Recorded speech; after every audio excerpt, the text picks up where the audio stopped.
안녕하세요. 저는 조지 워싱턴 대학교에서 근무하고 있는 최재화라고 하고요. 오늘 발표의 주제는 기술을 활용한 미래형 평가, 그리고 디지털 지식이라는 게 뭐고, 그리고 이 디지털 지식을 어떻게 활용하고, 어떻게 평가에 응용을 하고, 그것에 대한 교육적 함의가 뭔지 오늘 간단하게 나눠보도록 하겠습니다. 디지털 지식에 대해서 먼저 이야기를 조금 해야 되겠죠. 디지털 지식을 이야기를 할 때 제가 이 그림을 항상 사용을 합니다. 이 그림은 횃불잡이라는 그 조각상에 대한 사진인데요. 이 조각상이 의미하는 것은 transmission of knowledge to next generation. 그러니까 다음번 세대에 우리가 어떻게 지식을 전달하는가에 대한 것을 상징화한 그 조각상이에요. 근데 여기 조각상에 보면 죽어가는 이 늙은 남자가 멋있게 말 타고 있는 새로운 제너레이션에 있는 그 세대에게 주는 게 있는데, 이 주는 게 바로 지식을 상징하는 횃불입니다. 그래서 우리가 지식을 이번 세대에서 다음 세대로 넘겨주는 이런 의미가 있는데, 제가 스페인을 가보긴 했는데 콤포스텔라 때문에 다음번에는 꼭 여기를 한번 들러서 제가 직접 사진 한번 찍어보고 싶어요. 되게 의미가 큰 그 조각상인 것 같아요. 자, 우리가 이 횃불하면 지식을 어떻게 전달할까 이렇게 생각하면 책을 많이 떠올립니다. 저희가 이제 도서관에 있는 이 많은 책들 속에 저희 지식을 적고, 그리고 이 책을 통해서 우리는 배웠고요. 또 이 책을 가지고 학습도 하고, 또 이야기도 나누고, 또 전달도 하고, 그런 과정을 많이 거칩니다. 근데 이 책이 어디서 나왔을까요? 곰곰이 생각해 보면, 전문가의 지식이 이 책 속에 다 녹혀져 있구나라는 것을 저희는 알 수가 있죠.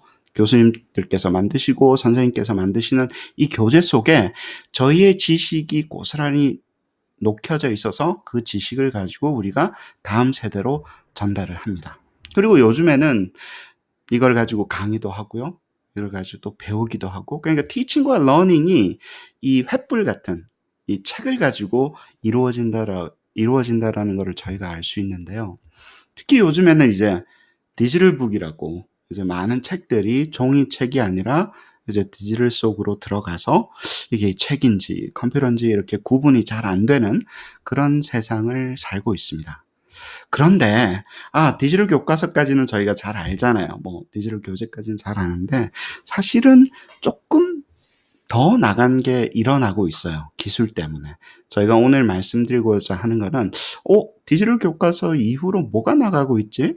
어떤 거지? 어떤 게 지금 진행되고 있지? 그것을 나누기 위해서 제가 이 자료를 준비했는데요. 어떤 테크놀로지가 어떤 이노베이션을 이루고 있는지 한번 이야기를 한번 해보시죠. 네. 그 이유는 조금 이렇게 함축적으로 먼저 말씀을 드리면 저희가 수천 년간 약 2000년 정도 됐어요. 책 속에 지식을 적어서 다음 세대에게 전달을 하는, 결국에는 book as a medium of knowledge transmission. 그러니까 지식 전승을 하기 위한 도구로서 저희가 주로 책을 썼다라는 거예요. 그러니까 이 도구가 잘 들어보세요. 이 책이라는 도구가 이제 디지털 기술 때문에 바뀌고 있는 거예요. 근데 단순하게 디지털 북이 아니라 다른 형태로 바뀌어가고 있는 것을 제가 이야기하기 위함입니다. 예를 들어서 구글 서치 엔진을 한번 예를 한번 들어볼게요. 구글 서치 엔진 요즘 테크놀로지가 발전했으니까 이제 구글에 가서 저희가 이제 구글링이라 그러죠. 구글 신에게 물어보자, 혹은 구글링을 해보자 이러면서 우리가 정보를 찾는데, 이 서치 엔진이 하는 일을 찬찬히 들여다보면요, 인터넷 속에 있는 많은 정보를, 웹사이트의 정보를 로봇이 가서 긁어서, 그리고 그것을 인덱싱해서 우리한테 알려주는 어떤 지도 역할을 합니다. 근데 구글 자체는 지식을 생산하지는 않고요. 지식이 어디에 있는지, 찾고자 하는 정보가 어디에 있는지 알려주는 역할을 하는데요. 이렇게 알려주는 역할을 해주는 거대한 데이터베이스를 우리가 인덱스드 데이터베이스라고 그래요. 근데 이것은 사실은 디지털 인포메이션을 인덱싱 했다라는 거지, 지식하고는 조금 틀리죠. 왜냐하면 지식이 있는 사람이 웹사이트에 정보를 적어 놓은 거고 구글은 이 정보가 어떤 정보가 찾고자 하는 정보가 어디에 있는지 맵처럼 알려주는 건데요. 근데 이 디지털 정보 자체가 이제는 디지털 정보를 조금 넘어서 데이터에서 정보로, 정보에서 조금 넘어선 다음 단계인 무언가로 지금 진화를 하고 있다라는 사실입니다. 그것을 저는 디지털 knowledge라고 부릅니다. 그래서 디지털 인포메이션이 인덱스 잘 되어 있는 것과 그리고 이 knowledge가 디지털 상태로 존재한다라는 것, 그리고 우리가 지금 그것을 만들고 있다라는 것은 상당히 다른 개념이죠. 근데 디지털 knowledge를 이야기하기 위해서 knowledge가 뭐지? 지식이라는 게 뭐지? 어떻게 define을 하는 거지? 기계에게 우리가 지식을 주거나 지식을 기계를 통해서 우리가 형성시키려고 할 때 도대체 안다라는 게 뭘까? 우리가 지식이라는 게 뭘까? 생각을 해보면 뭐 많은 definition들이 있어요. 철학자가 하는 knowledge by acquaintance 혹은 knowledge by description 뭐 이렇게 지식을 우리가 철학적으로 정의할 수도 있고요. 지식을 우리가 흔히 이제 그 교육 심리학에서 하는 declarative knowledge, 그쵸? 그 다음에 procedural knowledge 혹은 conditional knowledge 이런 식으로 우리가 지식이라는 것, 안다라는 것을 또 정의할 수도 있습니다. 또 우리 이제 조금만 다음 단계로 넘어가면 그 암묵지, 형식지 뭐 이런 이야기 많이 하잖아요. 그래서 tacit knowledge 그리고 explicit knowledge로 구분을 해서 우리가 지식이라는 것을 나누어 봐야 된다라는 거는 우리 교과서에서 이미 많이 다루고 있는 내용입니다. 자, 그리고 또 저희는 많은 현상들을, 많은 사물들을 자세하게 관찰해서 그것으로부터 우리가 principle, 그러니까 원리를 아는 방법도 있고, 그리고 우리가 원리를 가지고 그 많은 사물들을 해석을 하는 방법도 있다. 그래서 우리가 귀납적인 방법, 그리고 연역적인 방법으로 지식을 습득하고 그런 방법들이 존재한다는 것은 우리가 수업 시간에 학생들하고 많이 이야기를 하는 부분이에요. 자, 그런데 그리고 요즘 최근에 이제 많이 진행이 되고 있는 것은 우리가 기계에게 어떻게 지식을 줄 것인가 하는 모델들 많이 개발되고 있죠. 이제 그런 것들은 아까 말씀드렸던 사물의 패턴을 잘 관측해서 피어처를 익스트랙트 한 다음에 기계 학습이라는 과정을 통해서 기계가 어느 정도 지식을 갖게 하고 그 지식을 가져서 그 지식을 가진 다음에 우리가 실제하고 너무나 비슷한, 예를 들어서 사람처럼 말하고 사람처럼 생각하고 인식하는 그런 것들을 만들어낼 수 있는, 프로듀스 하거나 제너레이트 할 수 있는 기계까지는 저희가 지금 열심히 달려가고 있습니다. 근데 이 방법은 잘 보시면 사물을 잘 관측해서 feature를 extraction 해서 그 extraction 된 feature를 조합을 해서 우리가 만드는 거라서 이 인덕티브 과정에 limitation이 있어요. 인덕션을 하려면 저희가 귀납적인 방법으로 뭔가 원리를 찾으려면 귀납적인 방법이기 때문에 가지는 limitation이 있잖아요. 예, 그 limitation을 자연스럽게 가질 수밖에 없는데, 자, 그렇기 때문에 그것을 극복하기 위한 이제 이야기를 시작을 합니다. 여기에 많은 사물들이 있는데요. 우리가 학습을 어떻게 했냐면 사람은 이런 많은 사물들을 자세히 보면서 그 속에서 우리의 전문적인 지식을 획득을 합니다. 그렇죠. 그리고 그 전문적인 지식을 다음 세대에게 넘기기 위해서, 학생들한테 넘겨주기 위해서 우리가 어떤 교재 같은 것을 만들어서 우리 지식으로 교재나 뭐 도구나 뭐 강의나 이런 것을 만들어서 예를 들어서 전달을 하는 거예요. 이런 식으로 우리가 계속해서 지식이 전승되어 왔었는데, 이제 우리가 하려고 하는 것은 디지털 지식이라는 것을 만드는데 우리가 deductive machine education, 우리가 사실은 약간 주입식 교육인데 전문가들이 알고 있는 우리가 원리를 기계에게 주입을 해서 디지털 knowledge를 만들자라는 거예요. 그렇게 해서 만들면 우리가 아까 했었던 inductive machine learning 방법 있죠. 왜 귀납적으로 배우는 것은 한계가 지어집니다. 왜냐하면 귀납적으로 배우려면 데이터가 있어야 되는데 데이터가 많을 수도 있고 많지 않을 수도 있잖아요. 그렇기 때문에 우리가 전문적인 지식도 주고 데이터에게 데이터를 통한 일반적인 머신러닝도 두 개를 융합하는 형태로 디지털 나울리지를 만든 다음에 이 디지털 나울리지가 아까 말씀드렸던 이런 많은 학습 교재라든가 강의를 한다거나 아니면 어댑티브 러닝을 하는 디지털 리소스를 만들고자 하는 이 어프로치 자체를 제가 디지털 그래서 이 리소스를 가지고 학생들이 많이 배울 수 있게끔 혹은 학생들과 커뮤니케이션 할 수 있게끔 하는 어프로치가 디지털 나울리지를 베이스로 한 러닝 어프로치고 제가 그것을 디지털 나울리지라고 부릅니다. 자, 그러면 이 그림은 이제 아까 있었기 때문에 계속 이제 진행을 하고요. 여기서 그러면 이 우리가 처음 배웠던 이런 사물들, 예를 들면 교과서라든가 뭐 example 이런 것들 어디서 왔을까요? 그거는 우리가 knowledge expert, 그러니까 전 세대 우리 선생님들이 만들어 놓으신 거잖아요.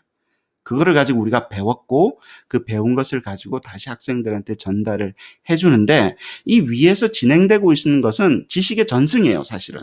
다음 세대에 우리가 끊임없이 지식을 준 휴먼 에듀케이션을 계속 진행이 되고 있는데 옛날에는 사람을 통해서 주로 몇 개가 모여지는 이 방법, 위에 있는 이 방법만으로 진행이 됐던 거고 지금은 이제 기계를 학습시켜서 머신 러닝 for human learning인 거예요. 그러니까 기계 학습을 하는 이유는 사람이 잘 배우기 위해서 우리가 이런 디지털 나울리지를 만들고 그 디지털 나울리지를 근간으로 해서 옆에 끼고 책이 아니라 이제는 책을 만들어내는 디지털 나울리지를 만들자라는 게 문제은행을 만들자라는 게 아니라 문항을 만들 수 있는 지식을 만들자라는 거예요.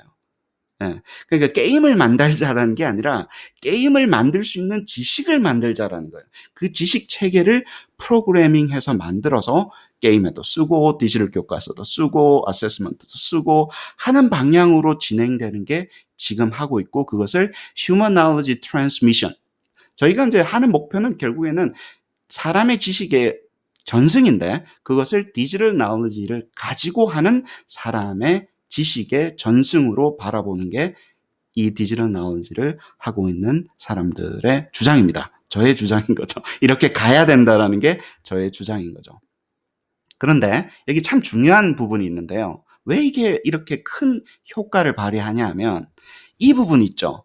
사람이 배워서 전문가가 되고 그 전문가이기 때문에 시험 문제를 만들 수 있고 예를 들어 책을 쓸 수 있다. 이 부분이 상당히 implicit한 과정이에요.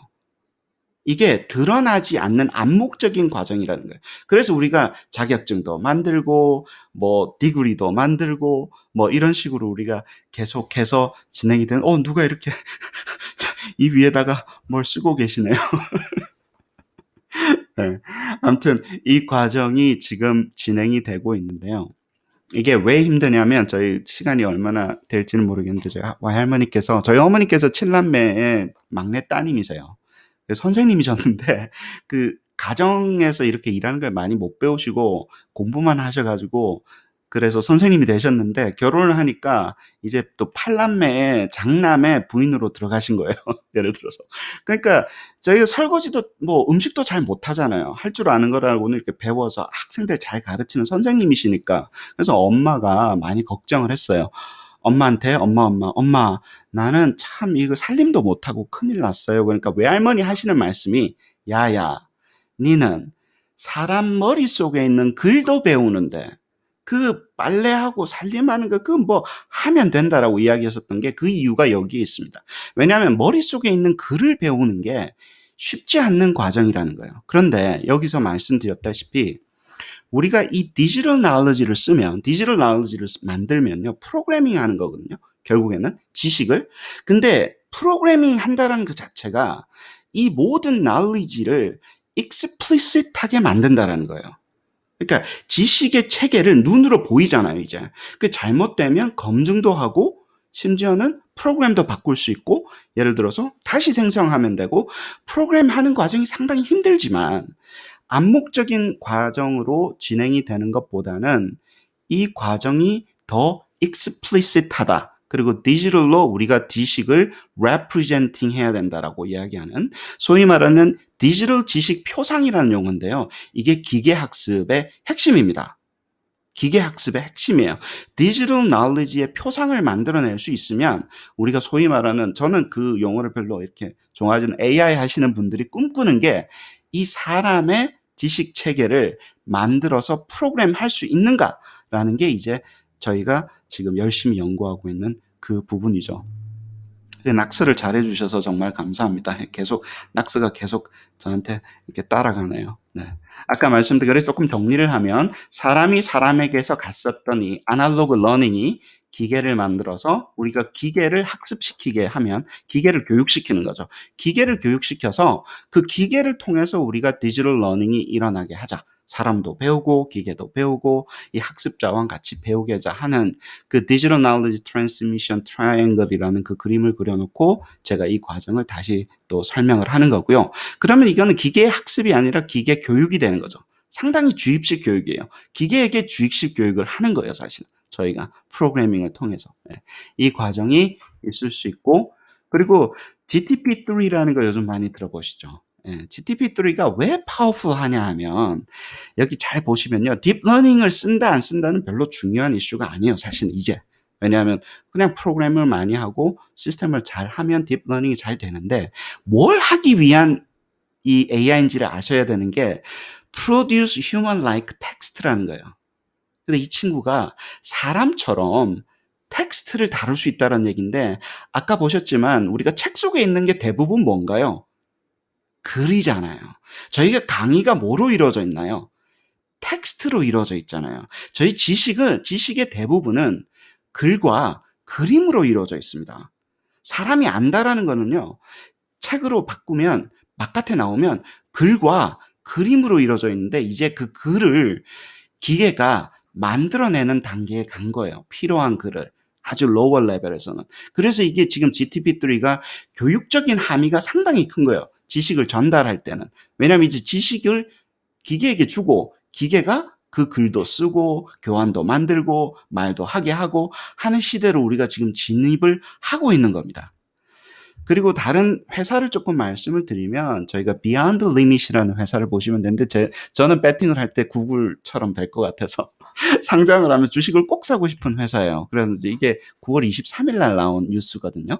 9월 23일이면 이제 오늘 25일, 6일이니까 3일 됐죠. 그죠?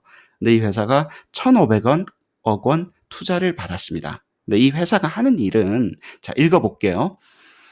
인지분석 인공지능 솔루션이란 그러니까 그냥 인공지능이 아니라 인지분석 인공지능 솔루션인데 이거는 문제 해결을 사람처럼 하는데 사람처럼 하는 거는 인공지능을 많이 보셨을 거예요. 근데 가용한 데이터 자원하고 그 데이터 자원하고 인코딩된 인간의 지식을 결합하는 거예요. 그러니까 인코딩 됐다는 얘기는 사람의 지식을 프로그래밍 해가지고 기계에 직접 집어넣는 거예요. 이제 저희가 그 아까 말씀드렸던 주입식 교육 있죠. 그거를 기계한테 하는 거예요. 이제 저희가 사람의 지식들을 사람들 전문가들이 모여서 기계한테 줘서 이렇게 하게 되면 어마어마한 인공지능의 파워가 생긴다라는 게 이쪽 주장이고 이쪽에서 하고 계신 분들이 열심히 하고 있는 방법이 이 분야입니다. 그래서 데이터와 휴먼 나울리지를 결합을 해서 인지분석 인공지능을 만드는 게 지금 하고 있는 일이고 이게 저희가 사람을 교육하듯이 기계를 교육하는 거예요, 이제. 그래서 우리가 사람의 교육으로 그 기계를 사용하는 시대가 이제 다가오기 시작을 하는 거죠. 제가 하고 있는 프로젝트는 카파 프로젝트라고 하는데 full name은 Computer Adaptive Formative Assessment인데요. 여기 이제 아이템 모델링이라고 하는데 지식의 조금의 조각을 만드는 그 작업을 하고 있습니다. 근데 이제 예를 들면 조그마한 지식의 조각을 프로그래밍해서 그 지식의 조각을 가지고 많은 문항이라든가 연습 문제라든가 뭐 교환이라든가 뭐 이런 거를 교재라든가를 생성을 하고 그걸 가지고 이제 활용해서 시험도 하고 수업도 듣고 뭐 어댑티브 러닝도 하고 이제 그런 프로젝트를 하고 있는데요. 2012년부터 한국 교수님 두세 분하고 같이 시작을 했었어요. 그래서 뭐 여러 가지 뭐 랭귀지도 하고 뭐 예를 들어서 뭐 삼성 일렉트로닉스, 그 다음에 교육과정 평가원, 그 다음에 미국에 있는 시스코 시스템스, 그리고 UCLA Children's Hospital, 그리고 요즘 최근에는 이제 싱가포르 교육부, 싱가포르에서 하고 있는 이 SEAB라는 이런 기관과 하고 있는데 저는 게임 베이스드 어세스먼트를 하는 거예요. 그 게임 속에 문항을 집어넣는 게 아니라 지식의 조각들을 집어넣어서 게임 속에서 이런 그 지식을 활용한 어세스먼트가 이루어질 수 있게끔 저희가 도움을 드리고 있습니다. 2020년도에는 저희가 충남대학교에 있는 AMAC이라고 하는 응용교육 측정평가 연구소에서 충남대학교 반재천 교수님께서 하고 계신데요. 거기서 저희가 그 기초학력 연구에 대해서 저희가 이 기술을 활용하는 거 해드리고 지맥이라는 시험도 하고 최근에는 아마존에서 저희가 아마존 서티피케이트라든가 거기 인플로이를 다루는 그런 기술로 저희가 조금씩 도움을 드리고 있습니다. 그리고 연세대학교 교육학부에서도요. 그 유지훈 교수님께서 하고 있는 모카 팀이 있어요. 모카 팀도 저희가 어세스먼트를 만들어서 한국 학생들한테 이런 기계가 만든 이런 시험이라든가 그 능력 평가를 가지고 그 교과서에서 수업에 활용하는 방법을 하고 계신데 사진을 붙였어요. 모카, 유지훈 하면 되게 멋있어 보이잖아요. 그래서 착각하실까 봐. 그냥 보시면 그냥, 아, 교육학과 교수님이시구나, 그러실 거예요. 그래서 사진도 여기 첨부를 했고요. 혹시 관심 있으시면 한국에서도 이런 연구들이 계속 진행되고 있으니까 컨택하셔서 같이 하시면 될 것 같고요. 뭐 이런 example들, 뭐 예를 들어 연습 문제라든가 이런 것들은 이제 기계로 이렇게 만드는 것들을 많이 이렇게 했어요. 읽어주는 기계, 들려주는 기계, 말하면 채점해주는 그런 문항들, 연습 문제들, 교환들 뭐 이런 거 했고요. 혹시 보시고 싶으시면 이거 스캔하시면 되니까 나중에 PDF 받으시면 이거 가지고 스캔해서 아 이런 문항들도 이제 기계가 만들어내는구나. 예, 프로그래밍하면 뭐 그렇게 아시면 될 것 같고요. 혹시 관심 있으시면 이 책을 근간으로 했습니다. 미슬레비 선생님이 쓰신 소시오 코그니티브 파운데이션이라는 그 책을 근간으로 했고요. Artificial Intelligence Assessment라는 책에 제가 한 챕터를 썼어요. 그래서 더 아시고 싶으신 분들은 그 핵심 키워드는 이거예요. 인지과학과 테크놀로지를 어떻게 합쳐서 우리가 assessment for learning, 학습을 위한 adaptive learning으로 우리가 진화를 할 것인가 라는 주제를 가지고 책이 이제 나오고 그 기술을 계속해서 활용하고 있는 거고요. 제가 또 세부적으로 이야기하면 automatic item generation이라는 자동문항 생성이라는 이 책에서 있는 기술을 많이 썼는데 힘들어서 저희가 한국 연구자들끼리 모여가지고 여기서 나오는 한 20개 되는 그 페이퍼를 한 2시간씩 리뷰를 했어요. 그래서 다 유튜브에 다 올라와 있습니다. 그래서 한국말로 다 했기 때문에 관심 있으시면 유튜브 여기 해가지고 보시면 되고요. 스캔해가지고 보시면 한국말로 다 설명해 놨고요. 그리고 이제 뭐 저널 아티클 조금 읽고 싶으시면 제가 저널 아티클 한 것도 여기 스캔하시면 PDF로 다 다운로드 받을 수 있으시니까 그렇게 보시고 그다음에 제가 이게 지금 창의력 때문에 말씀을 드리는데 이걸 하다 보면 기계가 창의적이게 되는 거를 저희가 많이 옆에서 봅니다. 그래서 저도 창의적으로 되려고 그 특정 통계에서 나오는 여기서 쓰여지는 그 모든 개념을 157개로 지금 나눠 가지고 한 개념당 모든 개념을 비유로 풀어서 설명을 했어요. 그 비유를 한다라는 게 창의에 엄청나게 도움이 돼요. 이야기를 만들어서 개념을 설명한다는 게 definition이 아니라. 그래서 이거를 한번 해 보시면 통계가 너무 어려우신 분 통계를 알아야 되거든요. 이거 하려면. 그래서 하려면 보시고 그리고 통계 비유만 드니까 학생들이 좀 가르쳐 주세요. 그래서 유준 교수님하고 같이 요즘 이제 저번 주부터 시작했는데 매주 이렇게 논문을 이렇게 개념을 합쳐서 어떻게 논문까지 쓸 수 있는가 뭐 이런 것도 지금 열심히 하고 있습니다. 혹시 여기 필요하신 분들은 보시면 될 것 같고요. 또 더 질문 있으시면 저한테 이메일 좀 남겨주십시오. 감사합니다. 시간이 조금 늦었죠. 너무 죄송합니다.